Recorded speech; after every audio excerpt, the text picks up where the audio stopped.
Tadoba is a very popular tourist destination today. लेकिन early 1990s में बहुत कम लोगों ने ये नाम सुन रखा था। बहुतों को आज भी नहीं पता कि इसको ताड़ोबा क्यों कहते हैं। ताड़ोबा, जिसका कि टेक्निकल नाम TATR Tadoba and Andhari tiger reserve है, ये नागपुर से 130 किलोमीटर साउथ चंद्रपुर डिस्ट्रिक्ट में पड़ता है। इसका कोर एरिया 116.5 स्क्वायर किलोमीटर है और बफर करीब 510 स्क्वायर किलोमीटर। यहाँ एक लेक है जिसके किनारे आदिवासियों की लोकल डेटी ताड़ोबा का मंदिर है, वहीं से ये नाम आता है। ताड़ोबा भी एक ड्राई डेसिडुअस फॉरेस्ट है, interspersed with a thick bamboo growth. कहीं कहीं ग्रासी मेडोज भी स्कैटर्ड हैं। पहले यहाँ एक बेस कैंप हुआ करता था जिसमें फॉरेस्ट डिपार्टमेंट की अच्छी खासी हाउसिंग कॉलोनी थी। गेस्ट के लिए लेक के किनारे 3-4 स्ट्रक्चर्स थे और पार्क ऑफिस के साथ ही कैंटीन भी होती थी।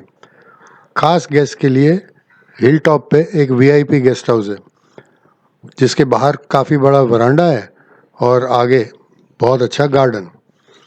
उस वक्त टाइगर पॉपुलेशन 42 ±10% गिनी जाती थी। छोटे प्रेडेटर्स भी बहुत हैं और प्रे बेस भी काफ़ी अच्छा और हेल्दी है। हम पहले 2 दफ़ा मेलघाट गए थे, लेकिन ये दोनों विजिट दिसंबर में हुई थी। वो सीज़न एनिमल साइटिंग के लिए अच्छा नहीं है, क्योंकि एक तो वेजिटेशन काफ़ी होता है तो लाइन ऑफ साइट इतनी अच्छी नहीं होती।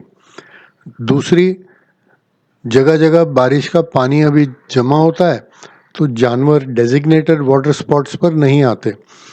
इसलिए इस दफ़ा ये तय हुआ कि गर्मियों की पीक में वहाँ चला जाए। मेरी कुछ रिजर्वेशंस थी। गर्मी बहुत होगी और गर्मी मुझसे बर्दाश्त नहीं होती। डिस्टेंस बहुत है तो ट्रैवल टाइम काफ़ी जाएगा। तीसरा, वहाँ नक्सलाइट्स भी हैं, लेकिन कुछ पूछताछ से पता चला कि ये लोग गढ़चिरौली में एक्टिव हैं और ये वाला एरिया काफ़ी सेफ है। गर्मी और डिस्टेंस के लिए हमने सोचा कि जितना हो सके लग्जरी ट्रैवल करते, तो एक पजेरो भी अरेंज कर ली। Now we were set to go. Last moment पर बख्शी साहब ऑप्ट आउट हो गए, कोई उनका पर्सनल प्रॉब्लम था, तो ये कैंप पर हम 3 ही थे।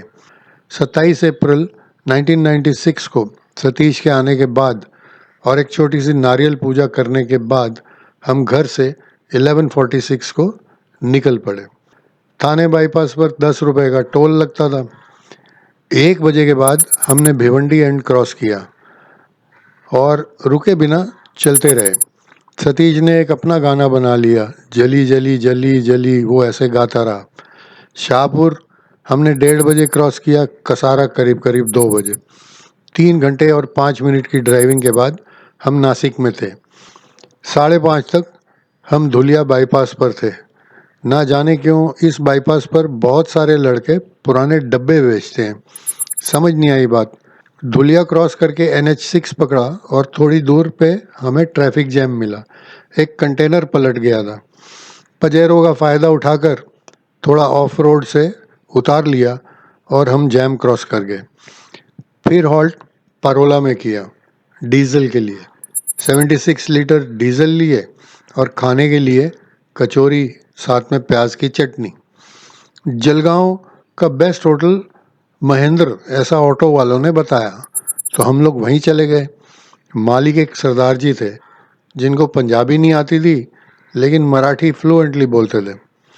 उसके बार का नाम था प्रिजनर्स पब। वहीं पे कुछ खा पी लिया और एक अच्छे से AC रूम में 10:15 बजे हम तीनों सो गए। सुबह 5 बजे उठकर हमने एक चाय पी और तैयार हो गए ताड़ोबा के लिए। 6 बजे सब पैक करके हम निकल पड़े। जलगांव और भुसावल के बीच एक रेलवे क्रॉसिंग बंद थी, क्योंकि ट्रैक्स पर एक मालगाड़ी खड़ी हो गई। उसका इंजन फेल हो गया था। ये बड़ी समस्या थी, क्योंकि अब कितने घंटे लगेंगे कुछ पता नहीं। एक लोकल ने हमें गाइड किया। थोड़ा दूर खेतों में से निकालकर एक छोटा सा ड्रेनेज कलवर्ट था रेलवे लाइन के नीचे, वहाँ से पजेरो को निकाला। पजेरो का रूफ लगभग उससे 2-3 इंच ही नीचे था, लेकिन ये भी अच्छा हुआ कि रुकना नहीं पड़ा। 7:30 बजे सुबह बाहर का टेम्परेचर ऑलरेडी 39 डिग्रीज टच कर रहा था। इससे अंदाज़ा लगता था कि दिन में कितनी गर्मी होने वाली है। करीब 9:30 बजे अकोला और मुर्तजापुर के बीच एक बबूल गांव में किसी युवराज होटल पे रुककर नाश्ता कर लिया। नाश्ता क्या है, तो पूरा ब्रंच ही था। चीज़ बटर मसाला, दाल फ्राई, आलू मटर और रोटियां। अब कहीं रुकने की ज़रूरत नहीं थी हमें। 11:20 पर अमरावती शहर से कुछ दवाइयाँ और टोपियाँ खरीद ली क्योंकि गर्मी बहुत थी। टेम्परेचर इस वक्त 40 तक पहुंच गया था। तो कुछ बटर स्कॉच आइसक्रीम भी खा ली। अमरावती से नेशनल हाईवे छोड़कर अब स्टेट हाईवे पकड़ने थे।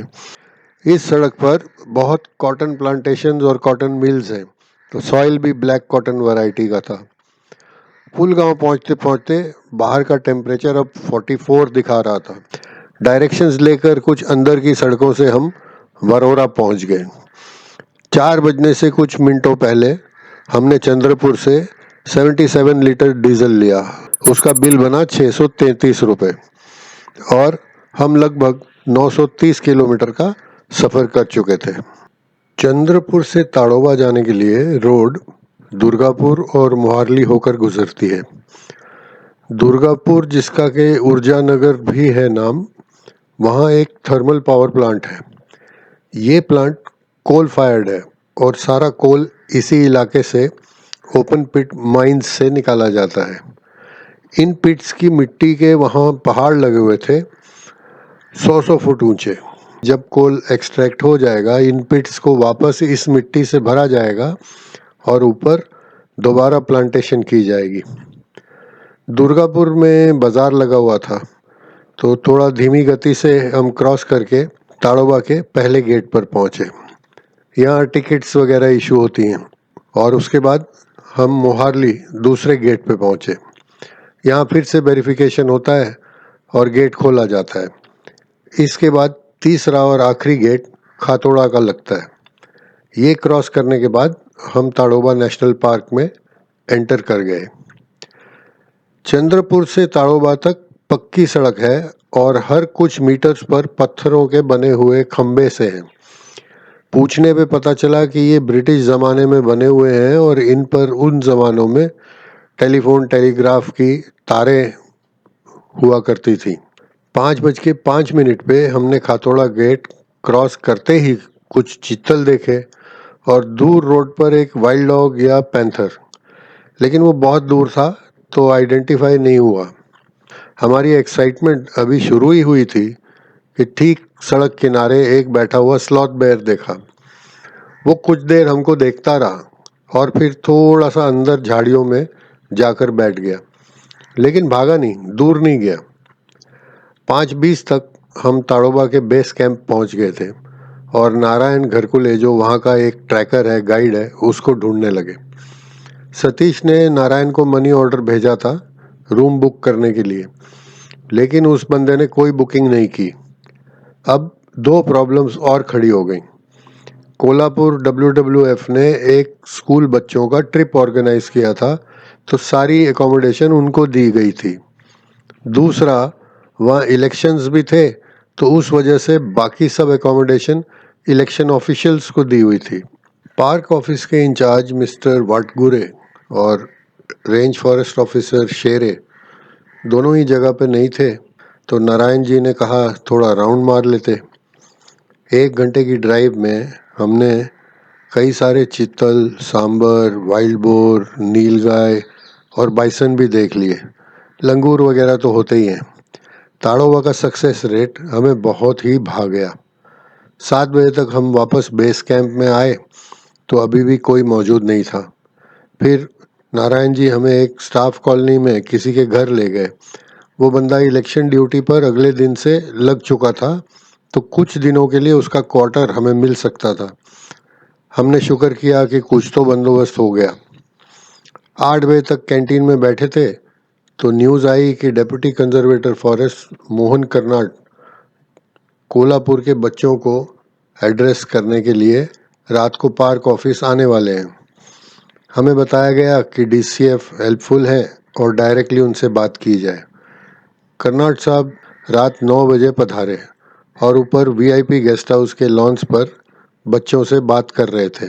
फाइनली 10:30 बजे तमाशा ख़त्म हुआ और डीसीएफ साहब बाहर आए।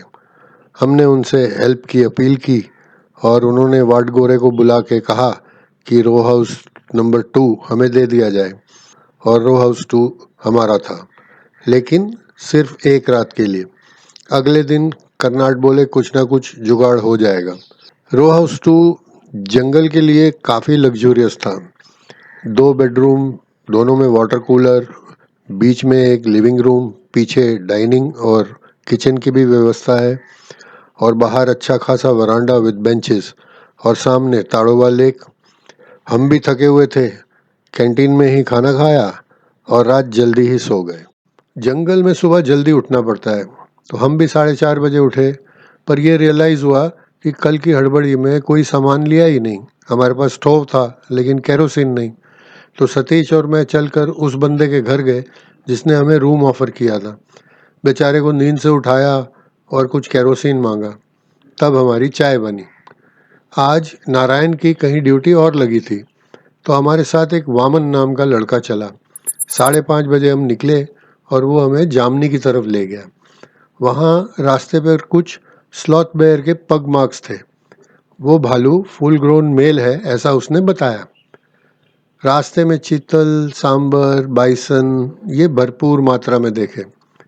जामनी से हम गए झरी की तरफ। इस रोड को ताड़वा में लॉटरी रोड के नाम से जाना जाता है। झरी के माने बनते हैं झरना, और वहाँ एक अच्छा सा झरना है और एरिया में काफ़ी पानी भी। वापसी में एक क्रेस्टेड हॉक ईगल रोड के किनारे बैठा मिला। उसके पैर में शायद चोट थी, इसलिए वो उड़ नहीं पा रहा था। वापस हम रेस्ट हाउस आए, नहाकर नाश्ता करके 11:45 बजे कर्नाड साहब से मिलने चंद्रपुर की तरफ निकल लिए। ताड़ोबा में एक फॉरेस्ट रिसर्च इंस्टीट्यूट देहरादून के योगेश दुबे नाम के रिसर्च स्कॉलर हैं। उनको मधुमक्खियों ने काट लिया था, तो उन्हें चंद्रपुर पहले हॉस्पिटल छोड़ा, उसके बाद हम कर्नाड के घर गए। कर्नाड साहब का घर बहुत अच्छा है, बहुत बड़ा लॉन है और उसमें एक प्यारा सा गजीबो है। वहाँ बैठ के 40-50 मिनट उनसे वार्ता की, उन्होंने ठंडा नींबू पानी पिलाया, और हमारे नसीब अच्छे थे कि रेस्ट हाउस नंबर 2 हमें 3 तारीख तक एक्सटेंड कर दिया गया। उनके घर एक बार्किंग डियर का कब भी था। बता रहे थे कि ये थोड़ा बड़ा हो जाएगा तो उसको जंगल में वापस छोड़ दिया जाएगा। चंद्रपुर एक होटल मयूर में एयर कूल्ड रेस्टोरेंट में बैठ के हमने बियर पी और चिकन 65, गार्लिक चिकन, गोभी मंचूरियन का लंच भी किया।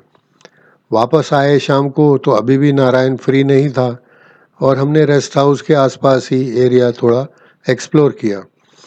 रात को दाल चावल खाकर अच्छे बच्चे सो गए।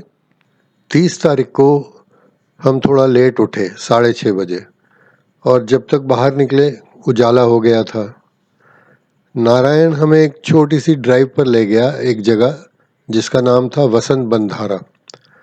ट्रैक के राइट साइड पर एक वाटर चैनल है और वहाँ बहुत सारे अच्छे शेडेड स्पॉट्स भी, जहाँ टाइगर के होने की संभावना बहुत अच्छी है, लेकिन हमने सिर्फ पॉन्ड हेरन्स ही देखे। टाइगर जब तक दिखना ना चाहे उसे देखना बहुत मुश्किल है। सारे फैक्टर्स उसके फेवर में हैं, आईसाइट, हियरिंग, टेरेन, कैमोफ्लाज, सब। वापस आकर नहाए और भारी ब्रेकफास्ट कैंटीन में किया। इसके बाद नारायण हमें एक वॉक पर ले गया, पंचधारा। यहाँ एक बड़ा सा मचान है जिस पर शांत बैठकर फॉरेस्ट साउंड्स का मज़ा लिया। वहाँ काफ़ी सारे चीतल और वाइल्ड बोर घूम रहे थे, पानी पी रहे थे। दोपहर के आराम के बाद हमने करीब 1.5 किलोमीटर चंद्रपुर रोड पर ड्राइव किया और पजेरो को एक जगह पार्क करके एक ट्रैक पर गए, एक जगह जिसका नाम है चीज़ घाट। वहाँ नारायण कहता था कि एक टाइगर रेजिडेंट है। रोड पर से पहाड़ उतरने के बाद हम एक वैली सी में आए जहाँ एक सूखी नदी का चैनल था। नदी के पत्थरों के बीच हम डाउनहिल उतरने लगे।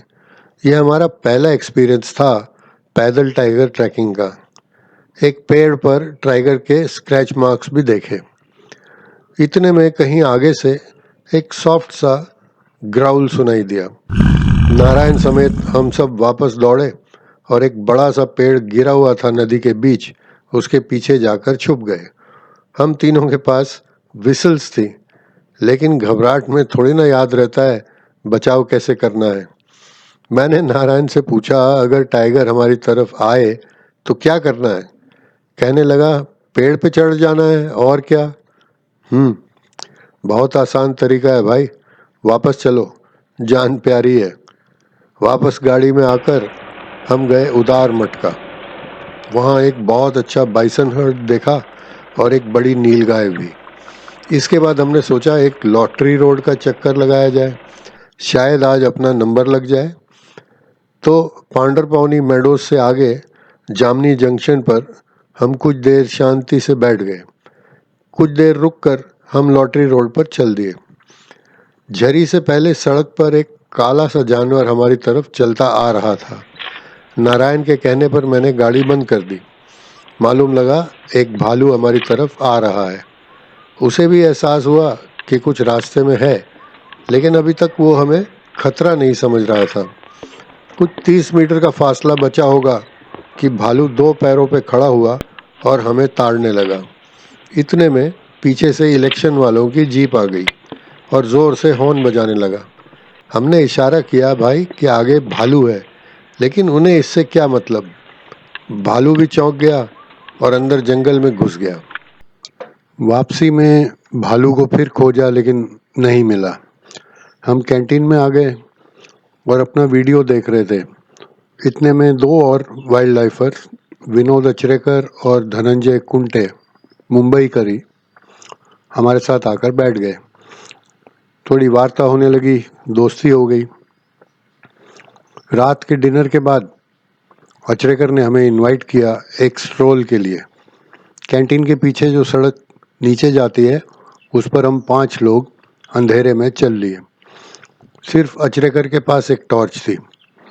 कैंटीन के पीछे एक वाइल्ड बोर का झुंड हमें देखकर घबरा गया और 2 हिस्सों में बट गया। आधे सड़क के इस तरफ और आधे उस तरफ, और बीच में हम। सुअर घुर घुर करने लगे तो हमने कुछ कदम पीछे लिए और वो फिर से मिलकर अपने रास्ते हो लिए। थोड़ी दूर फॉरेस्ट डिपार्टमेंट ने एक क्रोकोडाइल ब्रीडिंग फार्म बना रखा है। रात को जाकर कुछ देर वहाँ बैठे। अचरेकर ने कहा, एक लेपर्ड यहाँ रोज रात को आता है, उसको देखना है। मुझे बड़ा अजीब लगा ये तरीका लेपर्ड को देखने का, जैसे कि वो फोटो खिंचवाने आएगा। हम बैठे थे और हमारे पीछे एक पेड़ की टहनी की टूटने की आवाज़ आई। टॉर्च मारी, लेकिन लेपर्ड तो नहीं दिखा। इसके बाद हम वापस आए और अपने रेस्ट हाउस में आए और खाना बनाया। डिनर करते करते मैसेज आया कि DCF Karnad VIP guest house में हमारा इंतज़ार कर रहे हैं। मैं मुंबई से एक पूरा बैग भरकर स्लीपर्स का ले गया था बच्चों को बांटने के लिए, और चाहता था कि DCF ये जामनी या किसी और गांव के बच्चों में बांटे, लेकिन उनके साथ इलेक्शन ऑफिसर भी था, उसने ये मना कर दिया। DCF के जाने के बाद अचरेकर ने बताया कि उसने DCF से परमिशन ली है कि पूरी रात झरी के यहाँ हम सब पजेरों में बैठकर स्टेक आउट करेंगे, और वो मान गए।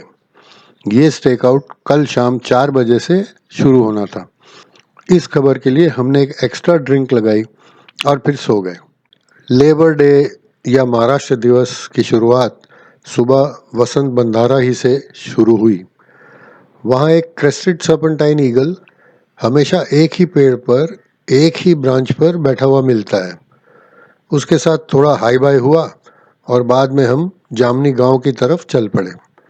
गाड़ी थोड़ी दूर खड़ी करके हम पैदल हो लिए। नारायण कोई भालू की तलाश में था। गांव से बाहर एक तालाब है जो इस वक्त काफ़ी सूख सा गया था। बीच तालाब में एक क्रोकोडाइल बैठा हुआ था, पूरा मुंह खोले हुए, और उसके सर पर एक एग्रेट बैठी हुई थी। हर कुछ सेकंड्स के बाद वो उसके मुंह के अंदर मुंडी कर देती थी। हमें बताया गया कि वो उसके दांतों में से फंसा हुआ मच्छी का मांस खाती है। क्रोकोडाइल का डेंटल ट्रीटमेंट हो जाता है और दोनों का ऐसा पैक्ट है कि वो कभी एग्रेट को नहीं चबाता। एक बड़े पेड़ पर मधुमक्खी के छत्ते लगे हुए थे और भालू के नाखून के निशान जब वो पेड़ को राउंड पकड़कर ऊपर मद के लिए जाता है। वापस आके खाना खाने के बाद हम कुछ देर सो लिए, पूरी रात जो जागना था। 4 बजे हम निकल के झरी पहुंच गए। ठीक झरी के सामने ऑफ रोड एक छोटा मिट्टी का माउंट था, वहाँ पजेरों को पार्क कर दिया। नारायण कुछ पेड़ से ब्रांचेस तोड़ लाया जिनसे हमने सभी शाइनिंग पार्ट्स को ढक दिया। अंधेरा होते होते हम गाड़ी में बैठ गए। बात करनी मना थी तो सिर्फ इशारों से बता रहे थे क्या क्या एनिमल्स की साउंड्स और मूवमेंट हो रही हैं। फुल मून था तो बाहर सब दिखता था। कहीं पास ही एक बार्किंग डियर आवाज करने लगा।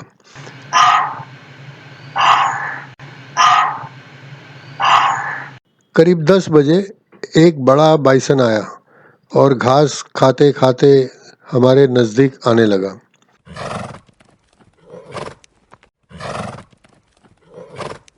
करीब 11:30 तक वो बिल्कुल हमारे सामने रोड के अक्रॉस में खड़ा हो गया। पता नहीं उसको क्या हुआ, महक आई या हम में से किसी की आवाज़, सडनली जोर से आवाज़ करके दौड़ लिया। रात 2 बजे एक व्हीकल की आने की आवाज़ आई और लाइट्स भी दिखाई दे रही थी। सर्च लाइट भी जंगल में मारी जा रही थी।